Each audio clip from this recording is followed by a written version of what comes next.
Who's got greasy hair tonight? Oh yeah, I do. Didn't wash my hair today. If I don't work, some days I don't wash my hair. Why should I? I don't know. Is my head gonna fall off if I don't wash my hair for a day or two? I don't think it will. Who do I get to impress? My family? They don't care how I look, you know? So, yeah, so some days I don't wash my hair. You got a problem with that? Leave it in the comments below. There's something for us to talk about. The cleanliness of my hair. Alright. What I want to do is just start going over, well, it turned out to be my top 15 movies of all time. I thought it might be kind of fun to do this and give you a little reason why I like each movie. I'm not going to do a lot of these because I don't want to get stuck in a pattern of doing top 10, top 5, combines. But I haven't done one of these yet, and I've been doing this over a week and a half now. So if I do it once a month or once every other week, that's pretty cool. So tonight I thought I'd do my movies, which this is so hard. And anybody who's ever sat down to try to write down their top list of anything, top 10, favorite movies, books, albums. That's gotta date me. Speaking of dating me, a friend of Gwen's boyfriend was born in 1993, and he's 21 now. Like, you could be born in 93, the year that I graduated from high school, and be 21 now. God, that makes me feel old. Really old. And I'm not old. Like, I don't feel old. Like, some days, yeah, my back's a little sore, my knees are rough, Sometimes my knuckles are a little sore. But, I mean, I'm not 40 yet. I'm hoping I live at least another 40. At least. Or at least I'm healthy enough to live another 40. So let's do this. Let's just dive right into this. I'm going to start with the honorable mentions. Because it was impossible for me to leave these off this list, even though I intended to do just a top 10. But you know how it is. So at number 15... and I'm sure a lot of you are going to turn your noses at this, but it's Anchorman, the first Anchorman. I love Will Ferrell's sense of humor. It's good. If you like that sense of humor, it's perfect for you. He can turn it off and turn it on, and like it just the character of Ron Burgundy. It seems like it's more like just an extension of himself, because it seems like he plays that character so naturally. The second one obviously wasn't quite as good. I thought it was pretty funny, though. I mean, it made me laugh, and that's all I care about. That's why I went to go see it. So there's number 15 is Anchorman. Number 14. This took me by surprise, because this was never even on my radar until I was looking at all my movies and looking at lists online and stuff. And it comes in as The Crow. Yeah, that's right, The Crow. I mean, it's a good movie. It's a great movie. And, it's the story. James O'Barr, I believe... Well, he did. I don't know if he did the pencils and the art. I mean, the art in the story or not, but the story of The Crow, most likely. And the movie was good. Obviously, it had a little bit of drama around it when Bruce Lee's son, Jay Lee? No, I can't remember his name, but I feel terrible. I should look it up. I'll put a little thing somewhere. God, I realized my things aren't mirrored. But I'm just stupid. Like, I want to go this way, and I expect it to go this way. Okay. I'll figure that out another time. The Crow. Yeah, good movie. Number 13. And I'm sure this is higher up on a lot of people's list, but E.T., the Extraterrestrial. I remember that being I seen that in the theater when I was a kid, and it was just a great movie. I mean, what can you say bad about E.T.? The term penis breath was used within the first 20 minutes of the movie. They play Dungeons and Dragons, and this little kid befriends an alien who loves candy. I mean, that's pretty much the story of my life. Yeah. Number 12, the animated Transformers the movie, not this Michael Bay bullshit. Not that I mean, those aren't that bad either. I like the fact that Prime's voice is the same, voice. I can't remember his name from the cartoons that we grew up with, G1, as they call it, Generation 1. I remember when I saw that in the theater, it was with my grandmother, who, we'll have a grandmother video coming out, Mary Louise Green. One of the most wonderful people I've ever known. God rest her soul, as they say. She died on my 21st birthday, and I like to think that maybe she just hung out long enough to see me turn 21. I don't know.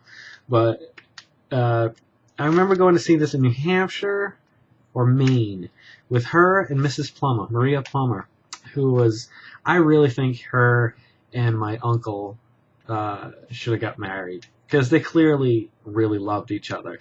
My uncle would sit around and be making meatballs in his cast iron pot or pan that he never cleaned. He just wiped it out and left it. And he'd be percolating a coffee on the stove and a cool cigarette hanging out the corner of his mouth. And she'd be smoking and drinking coffee, and they'd fight and argue all day. Like, they'd just sit there if they didn't have to work. They worked together at Paul Dever. And so the two of them, I was in New Hampshire, like I said, New Hampshire or Maine. I used to go either Maine or New Hampshire with my grandmother and Mrs. Plummer every summer. And I remember they swore. I remember Daniel, who's friends with Bumblebee, he's a human, says, shit. Shit. I can't remember the line. I've always known this line because I was a kid and I was like, oh my god, a cartoon just swore. Now that's nothing. But, so there was that, and then, open, damn it, open, when Ultra Magnus is trying to open up the matrix of leadership so that he can save them from their darkest hour, but they're not actually in their darkest hour, so. And of course that gets passed on to Galvatron, who wears it on a chain around his neck and thinks he's going to command Unicron, and Unicron swallows him, and Hot Rod gets in there, he's like, we're going to get the Matrix back, and he touches the Matrix, and lo and behold, if you're a kid, when the touch is playing, that Stan Bush song, and he grabs it, and you hear Optimus speaking through the Matrix saying, arise, Rodimus Prime. Woo! Goosebumps when I was a kid. Damn! And of course, they fix things up. Number 11, The Fisher King. The other night, in a video, I think I said this was number 5. For sure it was number 5, until I actually started going through it. This is Jeff Bridges, Robin Williams, and I can't remember the woman actress's name. But it's a story about Robin Williams' wife. He and his wife, they're professionals. They're going to sit down, and I believe, at just a fancy restaurant. Maybe they weren't married. Maybe he was going to ask her to marry him or something like that. And this crazy guy barges in and blows her head off, and the brains and everything hit him in the face, and he loses his mind. And from that point on, he feels like he needs to retrieve the Holy Grail, which is just this trophy from this rich guy's castle in New York or something like that. And when he meets Jeff Bridges, he thinks that this is the guy that's supposed to go get this for him. He can't get it because the Red Knight keeps stopping him. And the Red Knight is these visions of what has happened, and he can't face reality, and it's very symbolic. And so Jeff Bridges is the one that has to do it, and he doesn't want to do it. He's a radio DJ who's going in to get a job. He says something on the radio, and a guy goes crazy, goes into a restaurant and blows a woman's head off, and a bunch of other people. So you see where the story's going, but it's just a beautiful, well-written story.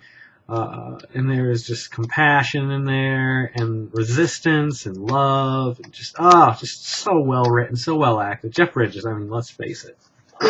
And Robin Williams, I mean, I think he should get back on the coke, but. Alright, number 10. I didn't put this on this list only because of this, because I love this movie. I've seen this movie 30 times in the theater. Dave Matthews used to work, not the Dave Matthews, or my Dave Matthews, I should say. I claim him. Claimed. Walking Dead. We used to go in, and I think he worked at the theater. And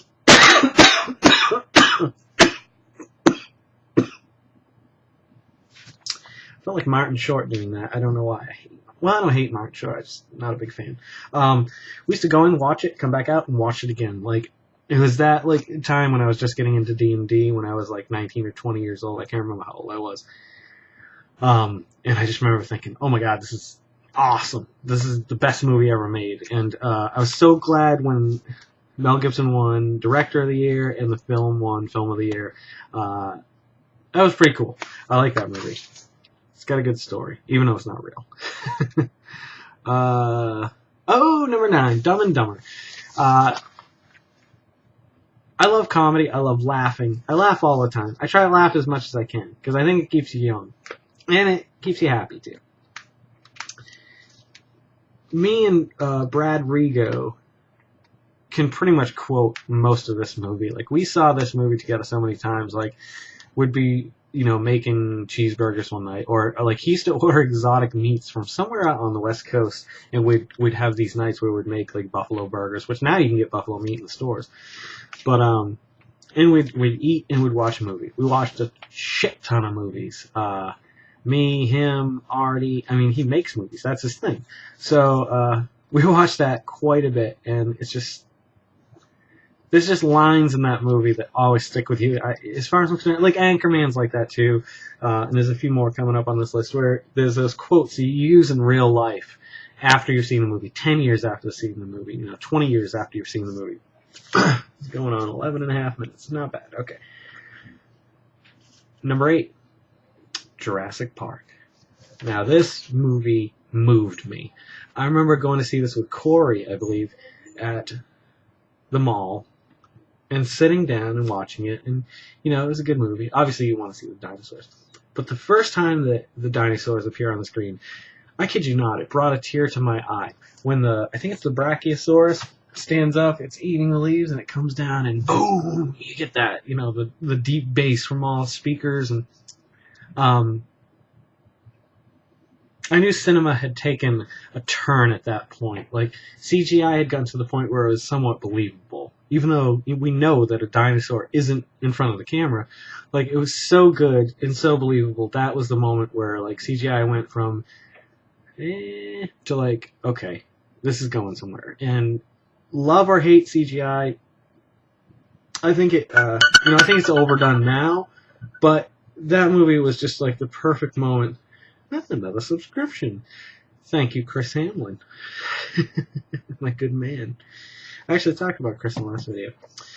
So Jurassic Park was a magical cinema moment for me. So even though that's number 8, I mean, that holds a high place in my heart. Number 7, Groundhog Day. First of all, Bill Murray in general. Anything he touches, well, not anything, but almost everything he touches just turns to gold in my opinion.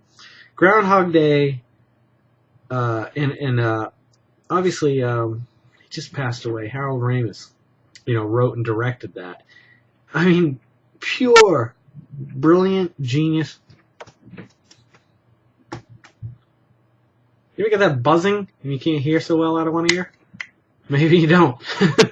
Maybe I got a problem. I should see someone about that. Doctor, shake some chicken bones on it.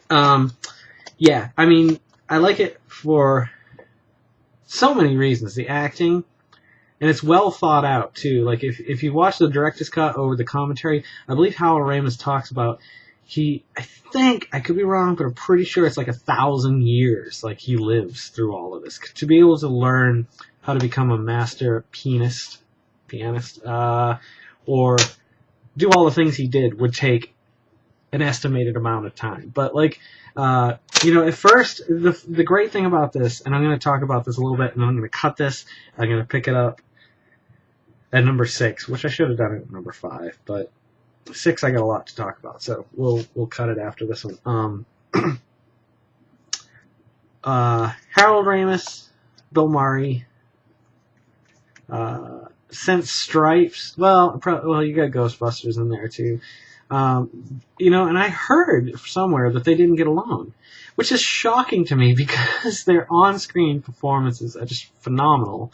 In Groundhog Day, I mean, obviously they weren't both in it, but, and I have to confess something too. I would love to have seen a Ghostbusters 3 with the original cast. I know most of you, the hardcore, Ghostbuster fans are probably like, leave it alone, let it die with that not so great sequel that came out. But I disagree. Like, I think if they had done one and got Bill Murray on board before Harold Ramis died, I think it would have been good. I really do. I think it would have been magic. And we'll never know. And that's truly sad.